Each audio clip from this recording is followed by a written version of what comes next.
Alright, hello everybody, salute. Yo, what's up guys? Let's eat some pizza. You know, I'm just gonna put a graphic right on your face and it says, hey, I'm this person. So here we go. This is Belle Isle Pizza, blocks away from where we're at now. It's a little caramelized red onion. Oh, that's what that is. It sort of looks like, like... Kind of looks like worms. Yeah. It looks a little like earthworms, like, but it's not. It's caramelized red onion. This is gonna be a first for me, so I'm excited. A little ricotta cheese. I've had ricotta before, but... Ricotta's good. Good stuff.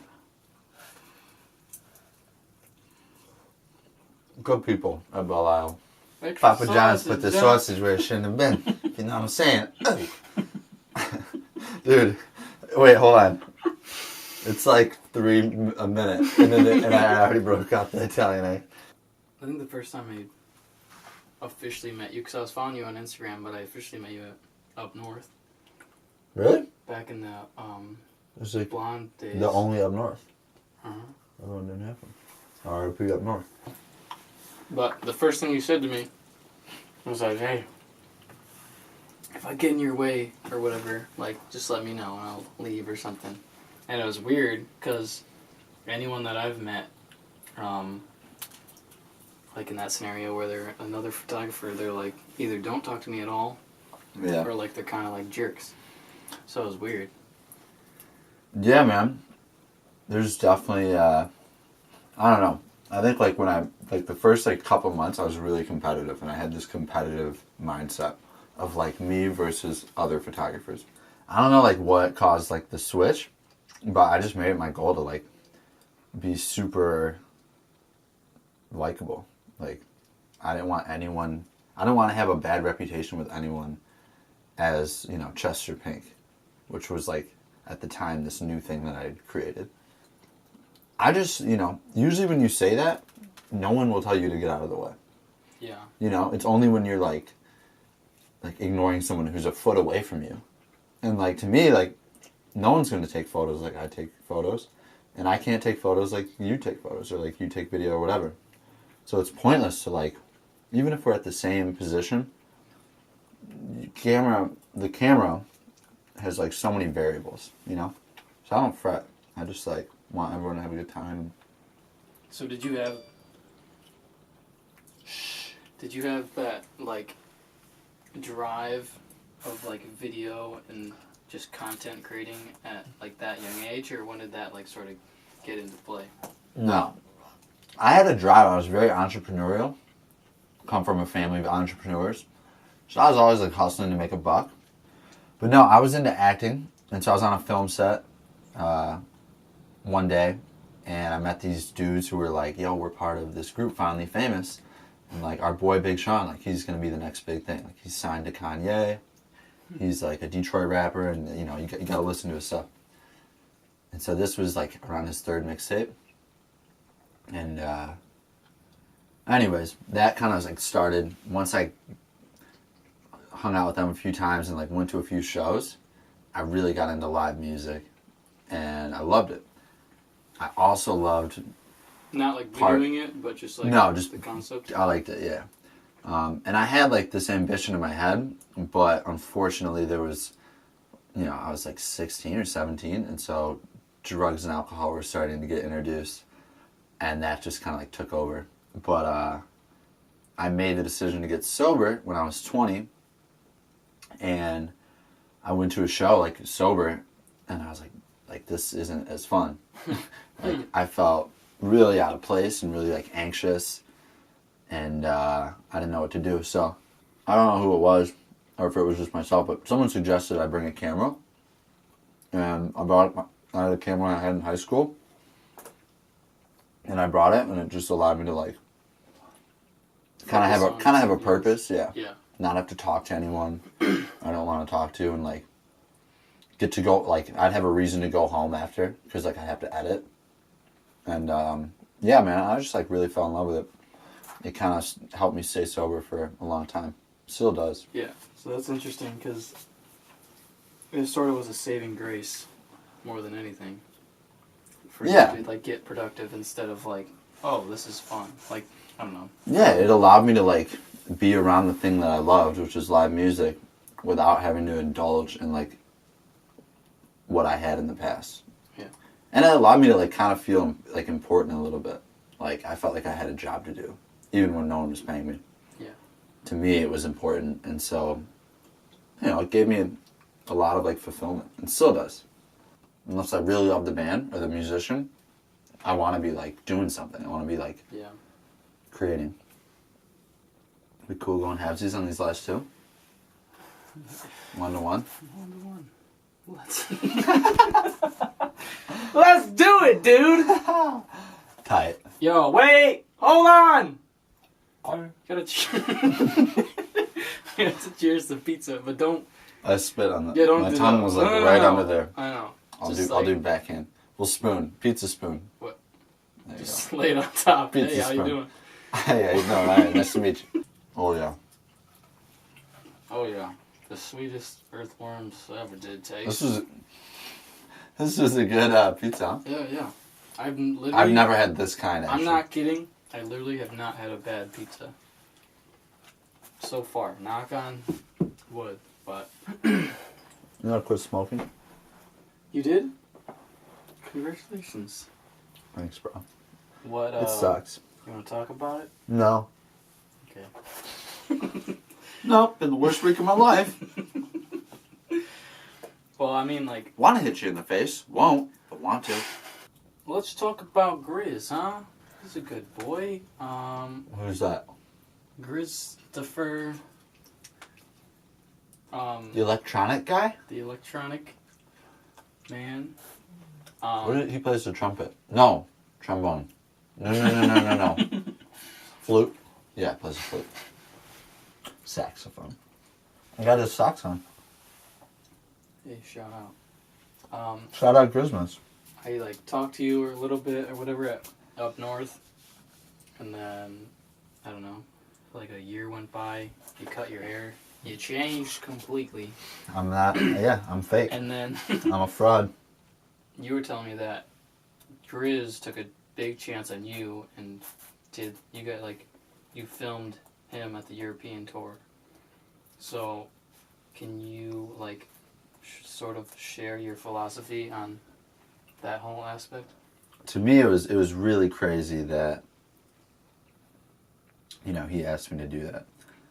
I never really thought like that highly of my work. I think like self-confidence was not an issue, but like I don't know. I liked my stuff a lot, but I don't know. When I first started, I tried to.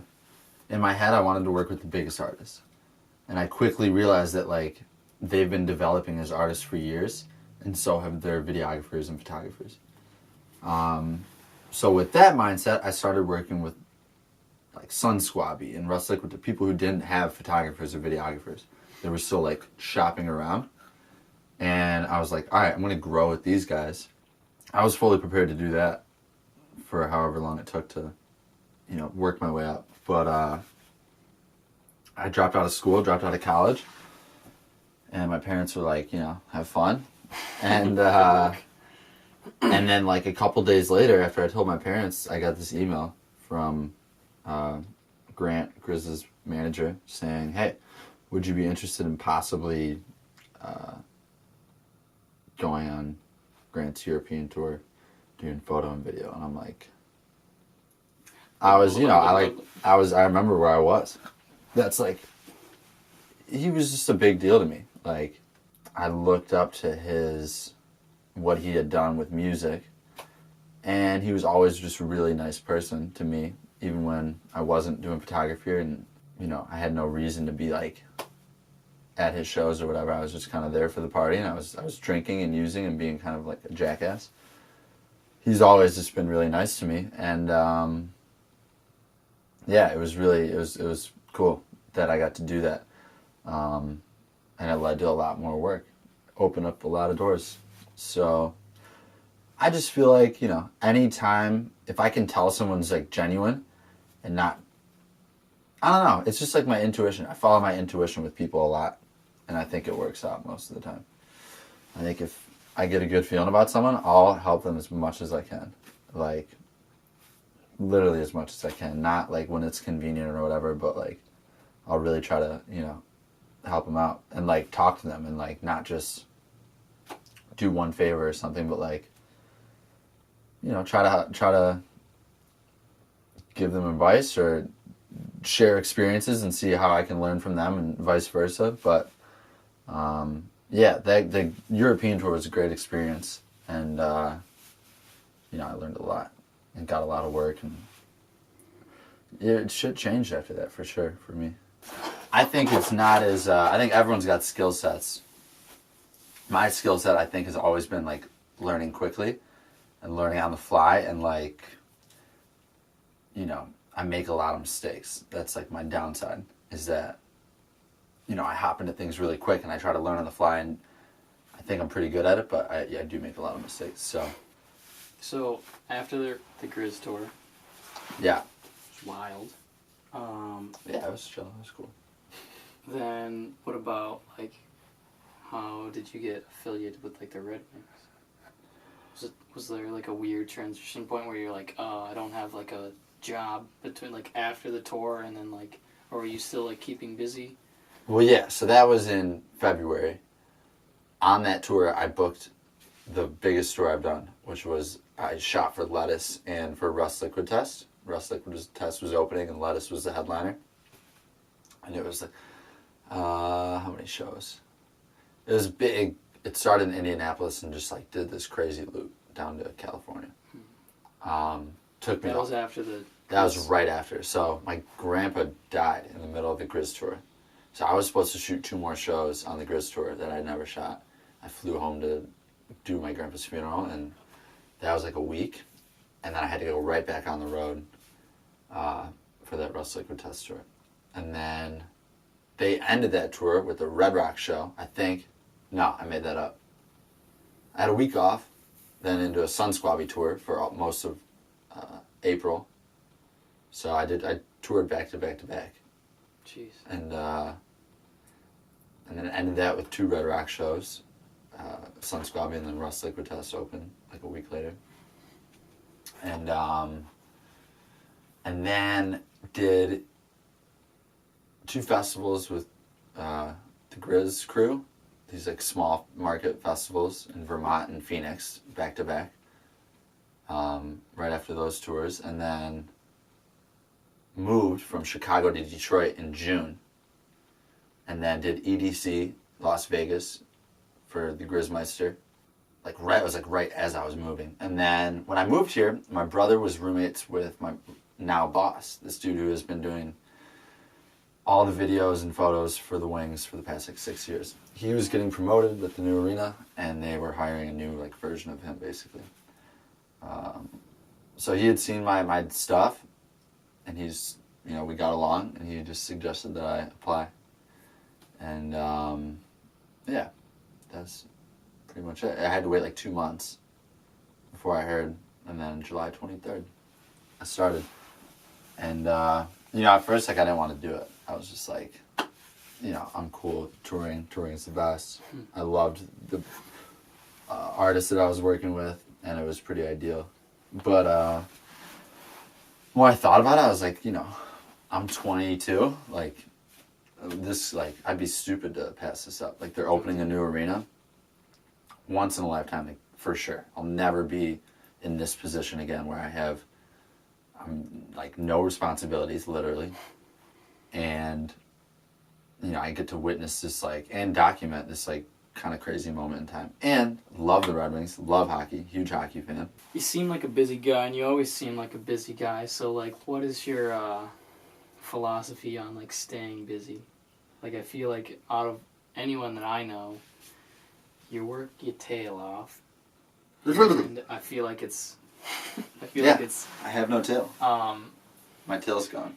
You froze your tail off. Your hard work is, sort of paid off in just the way, I wouldn't say it's paid off. Well, not, completely yet, but it's definitely, you've seen movements. What excites me is, how much can be done in, a little amount of time. So when I first got sober, I hadn't really done anything for from 14 to 20, 6 years. I had just like kind of wasted my time. And you know, I have experiences and like I learned things, you know, grew sexually. I didn't want to say it, but I said it. Well, no, but like I had 6 years of just kind of like being a dude, being a kid. But I always had ambition, and it was like really bothering me that I wasn't doing anything about it. And when I got sober, it just allowed me to like get to work. Kind of, it for me, I was like, all right, like now I'm like capable of working. Yeah, like it's crazy. Like I did that Grizz tour less than a year after I started making videos. Like after I made my first video on GoPro Edit, the GoPro editing software. throwback. So to me, it's like, it's kind of like a race against myself. Like I just like to see like how quickly I can like change and grow, and like this Red Wings thing was like, oh shit, like this is like a huge step up for my freelance. I saw it as, you know, this could have taken me 10 years to get this opportunity, and I have it right now, possibly. You know, I had the opportunity to apply, and I felt good about it, so. And I don't feel like I'm working as hard as I could all the time. I still come home and, you know, chill with my roommate for like an hour. And like you could put that hour into something else. So I think it's good to just have like the mindset of not just being like aimlessly wasting time. And so that's what I try to do. I try to, even if I'm like gonna relax, I know like, all right, I relax. Like, I don't just do it subconsciously. I like working hard. I think it's fun. And I think a lot of that has to do with the fact that I grew up, like, with money. Like, I didn't grow up having to work. I think that's a privilege that kids who didn't have to work have, I think, sometimes, is that work is a little fun. Like, for me, I like being exhausted after, like, a full week and, like, finishing a ton of shit. Whereas if you had to do that, you might be like, this sucks. But I like it, and I like what I do, and that's important.